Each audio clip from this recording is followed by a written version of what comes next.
Pemirsa, meningkatnya eskalasi konflik di Iran mendorong pemerintah Indonesia meningkatkan status kesiagaan bagi warga negara Indonesia yang berada di wilayah tersebut. Menteri Luar Negeri Sugiono juga menyiapkan langkah evakuasi WNI di Iran dan meminta kerjasama negara-negara tetangga Iran. Dan mulai juga melaksanakan langkah-langkah kontingensi dan langkah-langkah evakuasi bagi warga negara Indonesia. Kami juga sudah melakukan komunikasi dengan beberapa negara tetangga Iran, memohon supaya pada saat terjadi evakuasi nanti, warga negara kita diberikan kemudahan melewati perbatasannya karena situasinya juga semakin tidak menguntungkan. Indonesia selalu dalam posisi siap memberikan kontribusi apapun dalam rangka terciptanya perdamaian. Ya, lalu bagaimana kondisi WNI di tengah perang antara Iran dan Israel? Sudah bergabung bersama kami Direktur Perlindungan WNI Kementerian Luar Negeri, Bapak Judah Nugraha. Selamat siang, Pak Judah. Selamat siang, Mas Rendra. Baik, Pak Judah, bisa dijelaskan saat ini bagaimana update kondisi WNI di Iran? Apakah evakuasi ini sudah berjalan, Pak Judah? Ya, setelah Bapak Menteri Luar Negeri menetapkan peningkatan status di Iran dari siaga 2 ke siaga 1, Kementerian Luar Negeri dan juga KBRI Teheran serta perwakilan RI yang ada di sekitar telah melakukan langkah-langkah evakuasi. Dapat kami sampaikan bahwa kami telah melakukan town hall meeting, pertemuan virtual dengan para WNI yang total berjumlah 386 untuk menyampaikan update situasi keamanan terkini dan juga langkah-langkah evakuasi yang sudah kita siapkan sesuai dengan rencana kontingensi. Memang tidak semua WNI memilih untuk ikut evakuasi, ya, karena memang evakuasi ini sifatnya voluntary, ya, bukan mandatory. Ya, untuk angka kami dapat sampaikan angkanya masih terus bergerak. Nanti kami akan sampaikan update lebih lanjut mengenai angka. Namun para WNI sudah berkumpul saat ini di safe house yang disediakan oleh KBRI Teheran dan siap untuk berangkat untuk melakukan evakuasi.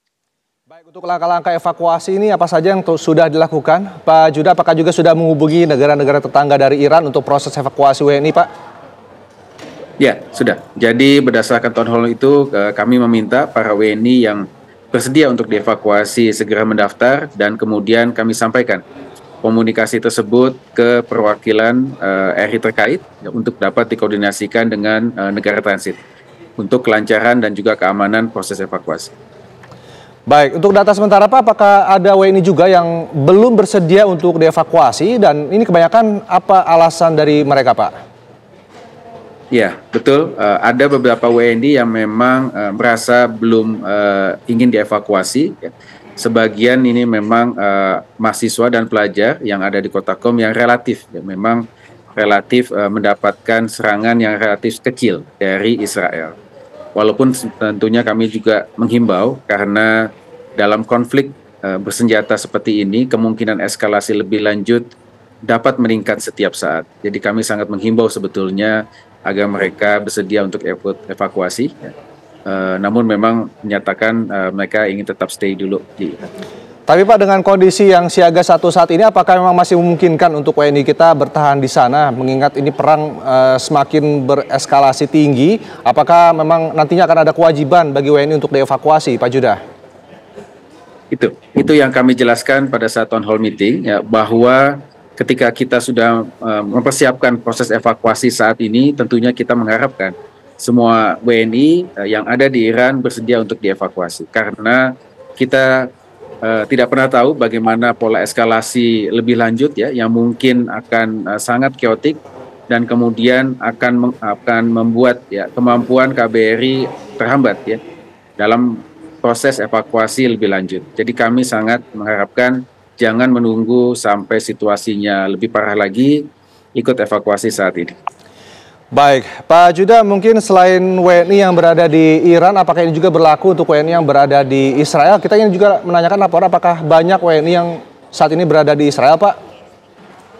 Ya, untuk WNI yang ada di Israel, KBRI Aman mencatat terdapat 194 warga negara kita yang tinggal di Israel, mayoritas ada di kota Arafah, ini di Israel bagian selatan. Mereka ini adalah peserta magang pendidikan. Ya, dalam konteks ini KBRI Aman juga sudah melakukan town hall meeting secara virtual dengan para WNI kita, menyampaikan langkah-langkah kontingensi. Sebetulnya status siaga 1 sudah ditetapkan KBRI Aman sejak tahun 2023 yang lalu. Dan sejak saat itu sudah beberapa kali proses evakuasi. Nah, dari proses town hall yang dilakukan kemarin, ada 11 awalnya yang ingin dievakuasi, namun per hari ini menjadi 4, ya, sisanya mengundurkan diri untuk evakuasi karena merasa masih aman. Nah, untuk yang 4 ini, KBRI Aman sedang melakukan juga fasilitasi evakuasi melalui jalan darat. Baik, Pak Judah, sejauh ini komunikasi dengan negara tetangga, baik itu Iran dan juga Israel, apakah sudah ada kendala atau berjalan dengan lancar, Pak, untuk pemulangan WNI? Tentunya kita berkomunikasi dengan semua pihak, ya, yang terkait, yang kita perlukan untuk mengamankan proses evakuasi yang kita lakukan. Seperti ketika kita melintas ke negara transit, tentunya kita sudah melakukan komunikasi diplomatik, ya, untuk memastikan mereka dapat memfasilitasi dan juga membantu kelancaran proses evakuasi kita untuk melintas ke negaranya sebelum kita terbangkan ke Indonesia. Baik, terima kasih Pak Judah Nugraha, Direktur Perlindungan WNI Kemenlu, sudah bergabung bersama kami di Kabar Siang. Kita harapkan proses pemulangan WNI dari Iran maupun Israel juga bisa berjalan dengan lancar. Terima kasih Pak Judah.